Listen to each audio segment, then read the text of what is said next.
ಬಂಧುಗಳೇ, ರಾಜ್ಯದ ಗೌರವಾನ್ವಿತ ಮುಖ್ಯಮಂತ್ರಿಗಳಂತ ಸಿದ್ದರಾಮಯ್ಯ ಸಾಹೇಬ್ರೆ, ಈ ಇಲಾಖೆಯ ಸಚಿವರು ಸಹೋದ್ಯೋಗಿಗಳಂತ ಶಿವರಾಜ್ ತಂಗಡಿ ಅವರೇ,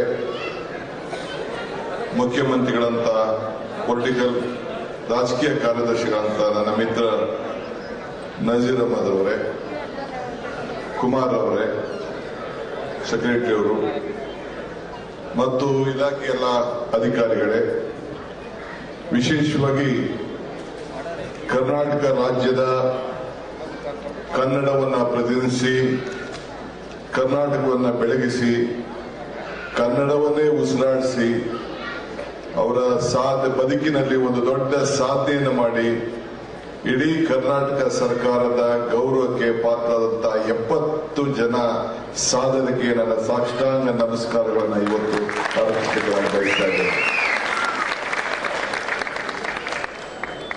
ಪುರಂದರದಾಸರು ಒಂದು ಮಾತು ಹೇಳ್ತಾರೆ, ನಾನು ಯಾವಾಗಲೂ ಈ ಮಾತು ಹೇಳ್ತಾ ಇರ್ತೇನೆ, ಇದು ಭಾಗ್ಯ ಇದು ಭಾಗ್ಯ ಇದು ಭಾಗ್ಯವಯ್ಯ, ಪದುಪನಾಭನ ಪಾದ ಭಜನೆ ಪರಮ ಸುಖವಯ್ಯ. ನಾನು ಇವತ್ತು ಸುಮಾರು 13 ಜನ ಇವತ್ತು ಏನು ಇಲ್ಲಿ ಸಾಧನೆ ಮಾಡಿ ಪ್ರಶಸ್ತಿ ಪಡೆದಿದ್ದಾರೆ, ಬೆಂಗಳೂರನ್ನೇ ನೋಡಿಲ್ಲ. ಆ ಬಡತನದ ಸೊಗಿನಲ್ಲಿ ಜನರ ಸೇವೆಯನ್ನ ಮಾಡಿಕೊಂಡು ಕರ್ನಾಟಕ ರಾಜ್ಯದ ಜನತೆಗೆ ಹಳ್ಳಿಗಾಡಿನ ಬದುಕಿನಲ್ಲಿ ಉಸಿರನ್ನ ಕೊಟ್ಟು ಆ ಬದುಕನ್ನೇ ತ್ಯಾಗವನ್ನ ಮಾಡಿದಂತ ಹಿರಿಯರು, ಅತಿ ದೊಡ್ಡ ಶ್ರೀಮಂತಿಕೆಯಿಂದ ಇರುವಂತಹ ವ್ಯಕ್ತಿಗಳು ಕೂಡ ಇಲ್ಲಿದ್ದಾರೆ. ಅವರೆಲ್ಲರಿಗೂ ಕೂಡ ಇವತ್ತು ಕರ್ನಾಟಕ ಸರ್ಕಾರ ಅರ್ಜಿ ಹಾಕದೆ ನಮ್ಮ ಆಯ್ಕೆ ಸಮಿತಿ ಸರ್ಕಾರ ಅವ್ರನ್ನ ಗುರುತಿಸಿ ಇವತ್ತು ಅವರಿಗೆ ಸನ್ಮಾನ ಮಾಡಿದೆ. ಅವ್ರಿಗೆ ಈ ಸನ್ಮಾನ ಮಾಡುವಂತ ಭಾಗ್ಯ ನನಗೆ ಸಿಗ್ತಲ್ಲ, ಇದು ನನ್ನ ಭಾಗ್ಯ ನನ್ನ ಭಾಗ್ಯ ನನ್ನ ಭಾಗ್ಯ ಅಂತೇಳಿ ನಾನು ಭಾವಿಸ್ಕೊಂಡಿದ್ದೇನೆ. ತಾವೆಲ್ಲ ಇಲ್ಲಿ ಸೇರಿದ್ದೀರಿ, ಸಾಧಕರನ್ನ ನೋಡಿದ್ದೀರಿ.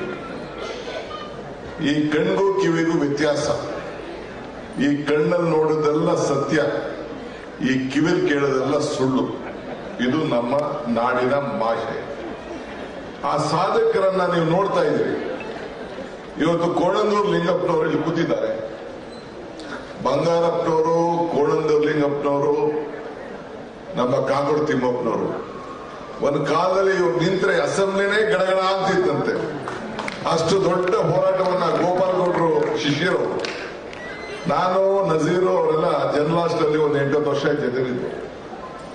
ಅವರ ಇವತ್ತು ಇಷ್ಟು ಧೈರ್ಯ, ದಿಟ್ಟತನ, ಅವರ ಭಾಷಣ, ಅವರ ಆಚಾರ ವಿಚಾರ ಬಹುಶಃ ಇವತ್ತು ಕೂಡ ಅಸೆಂಬ್ಲಿ ಒಳಗಡೆ ದಾಖಲೆಗಳಾಗಿ ಇವತ್ತು ಉಳ್ಕೊಂಡಿದೆ.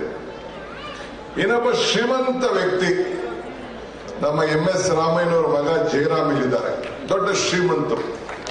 ಅವರ ಶ್ರೀಮಂತಿಕೆಗೆ ನಾವು ಈ ಸನ್ಮಾನವನ್ನ ಕೊಡಲಿಲ್ಲ. 78ರಲ್ಲೇ ಅವರು ಶಾಸಕರಾಗಿದ್ದರು. ಬೇಕಾದ್ರೆ ಯಾವ್ದು ಬೇಕಾದ್ರೂ ಮಂತ್ರಿಗಳಾಗಿ ಕೆಲಸ ಮಾಡಬಹುದಾಗಿತ್ತು. ಮೆಡಿಕಲ್ ಕಾಲೇಜಿನ ಅಧ್ಯಕ್ಷರಾಗಿ 25 ವರ್ಷದಲ್ಲಿ ಜವಾಬ್ದಾರಿನ ತೆಗೆದುಕೊಂಡಂತವ್ರು. ಆದ್ರೆ ಇವತ್ತು ಕೂಡ ಪ್ರತಿ ವಾರಕ್ಕೆ 2 ದಿನ ಹೋಗಿ ಕೋಲಾರ, ಚಿಕ್ಕಬಳ್ಳಾಪುರಕ್ಕೆ ಹೋಗಿ ಪ್ರತಿಯೊಂದು ಹಳ್ಳಿಲೂ ಕೂಡ ಅವರು ನಮ್ದಂತ ಒಂದು ಆಚಾರ ವಿಚಾರದ ಬಗ್ಗೆ ಹಳ್ಳಿಗಳು ಹೋಗಿ ಭಜನೆ ಮಾಡುವಂತ ಕೆಲಸ ಇವತ್ತು MS ಜಯರಾಮ್ ಅವರು ಇವತ್ತು ಮಾಡ್ಕೊಂಡು ಬಂದಿದ್ದಾರೆ. ಸಾವಿರಾರು ಜನ, ಲಕ್ಷಾಂತರ ಜನ ವಿದ್ಯಾರ್ಥಿಗಳನ್ನ ಈ ಸಮಾಜಕ್ಕೆ ಕೊಟ್ಟಂತ ವ್ಯಕ್ತಿ ಇಲ್ಲಿದ್ದಾರೆ. ಇವತ್ತು ಚರ್ಚೆ ಮಾಡ್ತಾ ಇದ್ದೀವಿ. ಇನ್ನೊಬ್ರು ನಿಮ್ಗೆ ಹೇಳ್ತೀನಿ, ಇಲ್ಲಿ ಸೀತಾರಾಮ್ ಶೆಟ್ಟರ್ ಅಂತ ಒಬ್ರು ಇದ್ದಾರೆ. ಅವರು ನಮ್ಮ ಈ ಮೆಡಿಕಲ್ ನಮ್ಮ ಇವರ ಬಾಮೈದವರು, ನಮ್ಮ ಡಾಕ್ಟರ್ ನಮ್ಮ ಇವ್ರ ಬಾಮೈದವರು ಒಂದು ಅಕ್ವಿಡೆಕ್ ಅಂತ ಒಂದು ಮಾಡಿದ್ದಾರೆ. ಅಕ್ವಿಡೆಕ್ ಅಂತ ಅಂದ್ಬಿಟ್ಟು ನೀವು ಯಾರು ಅವಕಾಶ ಸಿಕ್ಕಿದ್ರೆ ನೀವು ಹೋಗ್ಬೇಕು. ಈ ಬೆಂಗಳೂರಿಗೆ ನಾವು ನೀರು ತರಬೇಕು ಅಂತ, ಕೋಲಾರ್ಗೆ, ಚಿಕ್ಕಬಳ್ಳಾಪುರಕ್ಕೆಲ್ಲ ನೀರು ತರಬೇಕು ಅಂತೇಳಿ ನಾವು ಹೊರಟಿದ್ದೇವೆ. ಒಂದು ಇಡೀ ಏಷ್ಯಾದಲ್ಲಿ ಒಂದು ವಿಷಯ, ಬೇಕಾದಷ್ಟು ಜನ ನೀವೆಲ್ಲ ಸಂಪತ್ತನ್ನ ಮಾಡ ಸಂಪತ್ತು ತಾವೆಲ್ಲ ಕೂಡ ಸಂಪಾದನೆ ಮಾಡಿರ್ಬೋದು. ಅದು ಕ್ಷಣಿಕ. ಜ್ಞಾನ ಕೂಡ ಅದೊಂದು ಶಾಶ್ವತವಾಗಿ ಇವತ್ತು ಉಳ್ಕೊಂಡಿರ್ತದೆ. ನೀವೆಲ್ಲ ಅಪಾರವಾದಂತಹ ಜ್ಞಾನದ ಸಂಪತ್ತನ್ನು ತಾವೆಲ್ಲ ಪಡ್ಕೊಂಡು ಈ ರಾಜ್ಯಕ್ಕೆ ಒಂದು ದೊಡ್ಡ ಕೊಡುಗೆಯನ್ನು ತಾವೆಲ್ಲ ಕೊಟ್ಟಿದ್ದೀರಿ. ನಿಮ್ಮ ಹೆಸರು, ಸಾಧನೆ ಈ ರಾಜ್ಯದಲ್ಲಿ ಅಜಾಮರವಾಗಿರ್ತಿದೆ. ಮತ್ತೊಂದು ನಾನು ಕೊನೆಗೆ ಒಂದು ಮಾತಾಡ್ತೇನೆ, ಮನುಷ್ಯನ ಹುಟ್ಟು ಆಕಸ್ಮಿಕವಾದದ್ದು, ಸಾವು ಅನಿವಾರ್ಯ, ಜನನ ಉಚಿತ, ಮರಣ ಖಚಿತ. ಈ ಹುಟ್ಟು ಸಾವಿನ ಮಧ್ಯದಲ್ಲಿ ನೀವೇನ್ ಸಾಧನೆ ಮಾಡಿದ್ರಿ ಇದು ಶಾಶ್ವತವಾದಂತ ಕೆಲಸ.